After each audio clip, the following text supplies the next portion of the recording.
Hello everyone, welcome to the channel prepare with अच्छा। देखिए, ये हमारी सीरीज चल रही है यूपी पीसीएस प्रीलिम्स 2024 के लिए। और जो 4 दिन में आपका होने वाला है आरओ का एग्जाम, उसके लिए भी ये बेनिफिशियल रहेंगे क्वेश्चंस। हिंदी और इंग्लिश दोनों में ही है ये क्वेश्चंस। इन केस आप नए जुड़ रहे हैं तो इसकी एक प्लेलिस्ट बना रखी है मैंने, आप उसको रेफर कर सकते हैं। एंड चलिए जल्दी से पहला क्वेश्चन देख लेते हैं फिर आज का।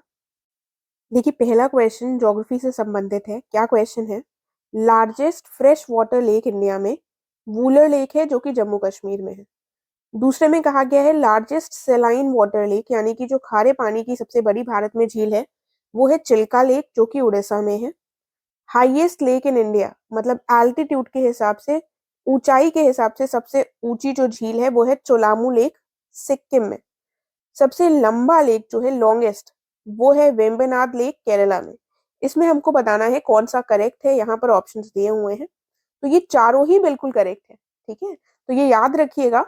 आपको चिल्का और इसके बारे में, वूलर के बारे में पता होगा, चोलामू लेक के बारे में नहीं पता हो तो ध्यान रखिएगा।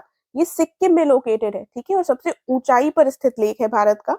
लॉन्गेस्ट हमारा केरला में स्थित है, वेम्बनाड लेक। ठीक है, देन नेक्स्ट क्वेश्चन की तरफ बढ़ते हैं। क्या कहा गया है इस क्वेश्चन में? अगला क्वेश्चन है कि धीबर लेक जो है ये इंडिया का सेकेंड लार्जेस्ट आर्टिफिशियल लेक है, गोविंद वल्लभ पंत सागर लेक के बाद। ये इन्होंने एक इन्फॉर्मेशन बता दी, इंपॉर्टेंट पॉइंट है जो याद रखना है। अब हमको बताना है ये जो धीबर लेक है ये लोकेटेड कहाँ पर है। ठीक है, तो ये कहाँ पर लोकेटेड है? ये लोकेटेड है हमारा राजस्थान में, राइट। ये सेकेंड लार्जेस्ट आर्टिफिशियल लेक है भारत का। और सबसे लार्जेस्ट आर्टिफिशियल लेक कौन सा है? गोविंद बल्लभ पंत सागर लेक। ठीक है, ये बेसिकली इंडिया, सॉरी इंडिया नहीं, यूपी और मध्य प्रदेश, यूपी और मध्य प्रदेश के बॉर्डर पर स्थित है गोविंद बल्लभ पंत सागर लेक। ठीक है, सोनभद्र वाले उत्तर प्रदेश के रीजन में ये पड़ता है। ठीक है, और इसी के ऊपर रिहंद डैम भी है, राइट। तो उसके बाद अगला प्रश्न देखते हैं क्या है। अब हमको बताना है इनमें से वो कौन सा लेक है जो कि असम में लोकेटेड है। हाफलॉन्ग, दीपोर बील, सोनबील। ठीक है, तो ये जो तीनों ही लेक्स हैं ये हमारे असम के हैं, याद कर लीजिएगा। हाफलॉन्ग, दीपोर बील और सोनबील, ये तीनों कहाँ पर स्थित है? असम में। आगे क्या दिया हुआ है? सलीम अली लेक। सलीम अली लेक कहाँ पर स्थित है? महाराष्ट्र में, छत्तीसगढ़ में, राजस्थान में या फिर लद्दाख में? तो ये हमारा स्थित है महाराष्ट्र में। ठीक है, देखिए एक चीज अब आपको यहाँ पर याद रखनी है कि ये जो सलीम अली लेक हो गया आपका महाराष्ट्र में। ठीक है, अब एक है सलीम अली, एक हो जाएगा सलीम अली बर्ड सेंचुरी। ये जो बर्ड सेंचुरी है ये लोकेटेड है गोवा में। ठीक है, मांडोवी रिवर के ऊपर। उसके बाद एक और इम्पोर्टेंट पॉइंट यहाँ पर आता है, एक है Salim Ali centre for ornithology and natural history. ठीक है, तो एक ऑर्निथोलॉजी का जो सेंटर है सलीम अली के नाम से, वो लोकेटेड है हमारा तमिलनाडु में, राइट। तो ऐसा ना हो कि हम कंफ्यूज हो जाए हर जगह सलीम अली को देखकर, इसलिए मैंने बता दिया, ये चीजों को याद रखिएगा। अब पॉइंट आता है कि ऑर्निथोलॉजी का मतलब क्या होता है। तो ऑर्निथोलॉजी का मतलब होता है साइंटिफिक स्टडी बर्ड्स की।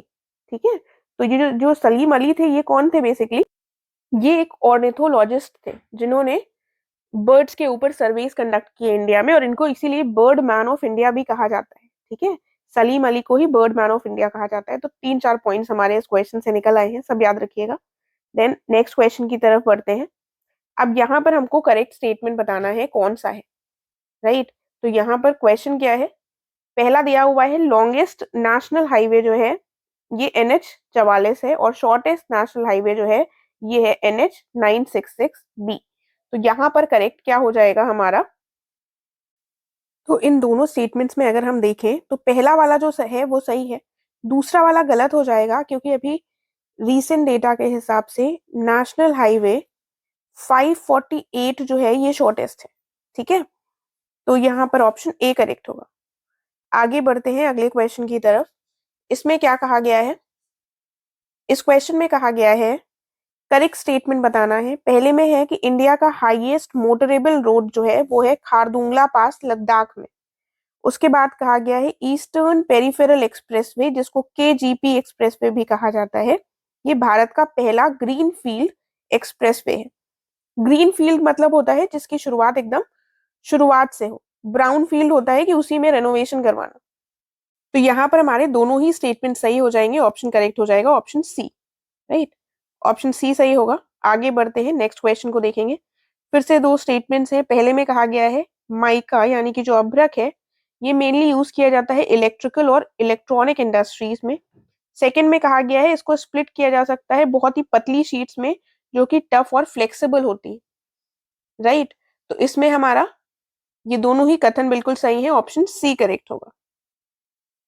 उसके बाद आगे क्या क्वेश्चन है, कोल फील्ड्स दी हुई है, Korba coal field, Hasdeo Aran coal field, मन रायगढ़ कोल फील्ड, ये किस राज्य में लोकेटेड है? झारखंड, छत्तीसगढ़, बिहार, ओडिशा। देखिए ऐसे क्वेश्चन आते हैं, हो सकता है आपको मैचिंग में आ जाए, राइट। तो हमें बिल्कुल रट लेना है ऐसी चीजों को जिनके आने की बहुत संभावना रहती है। तो कोरबा, हसदेव आनंद और मंड रायगढ़, ये जो कोयला के क्षेत्र हैं ये है लोकेटेड छत्तीसगढ़ में, ठीक है, ऑप्शन बी करेक्ट हो जाएगा। आगे बढ़ते हैं नेक्स्ट क्वेश्चन की तरफ। नेविली लिग्नाइट कोल फील्ड जो है ये कहाँ पर लोकेटेड है? झारखंड, छत्तीसगढ़, बिहार या फिर तमिलनाडु। तो ये लोकेटेड है हमारी तमिलनाडु में, ऑप्शन डी करेक्ट हो जाएगा। आगे बढ़ते हैं, Janji coal field, Lakhimpur coal field and Ledo coal field, ये कहाँ पर लोकेटेड है? छत्तीसगढ़ में, बिहार में, तमिलनाडु में या फिर असम में। तो ये हमारी लोकेटेड है असम में, ठीक है, याद रखिएगा। फिर एजर्शन और रीजन का क्वेश्चन दिया हुआ है। पहले स्टेटमेंट में क्या कहा गया है? इसमें कहा गया है surface pressure and winds in winter months are generally influenced by the distribution of pressure in central and western Asia.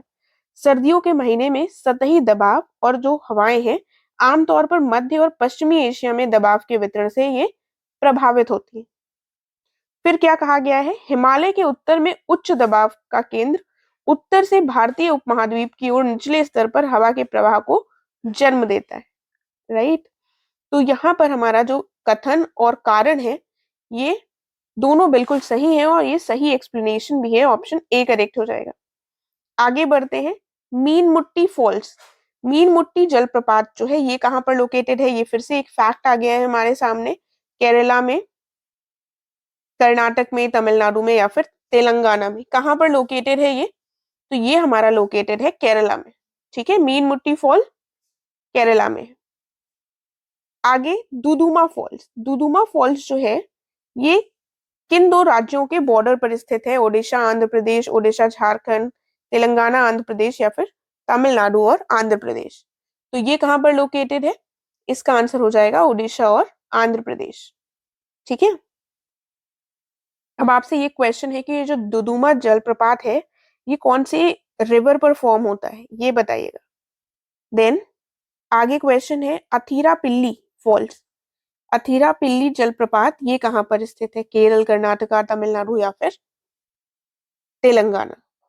तो ये लोकेटेड है हमारी केरल में, ठीक है। दो चीजें हमने देखी है, एक मीनमुटी फॉल्स और एक अथिरापल्ली फॉल्स, दोनों ही कहाँ पर लोकेटेड है? हमारे केरला में, ठीक है, याद कर लीजिएगा। लास्ट क्वेश्चन है आज का, गोकक फॉल्स जो है ये कौन सी नदी पर है? गोकक जलप्रपात जो है ये कौन सी नदी पर बनता है? मलप्रभा, ये माला नहीं होगा, मलप्रभा, घटप्रभा, कावेरी या फिर तुंगभद्रा। तो ये हमारा घटप्रभा नदी पर है, ठीक है। गोकक फॉल्स जो है ये घटप्रभा नदी पर बनता है। और कौन से राज्य में पड़ता है ये गोकक वाटरफॉल? ये पड़ता है हमारा कर्नाटका में, ठीक है, कर्नाटका में स्थित है। और नदी मैंने आपको बता दी है कौन सी है, घटप्रभा, राइट। तो इसके साथ आज के क्वेश्चन हमारे कंप्लीट हो गए।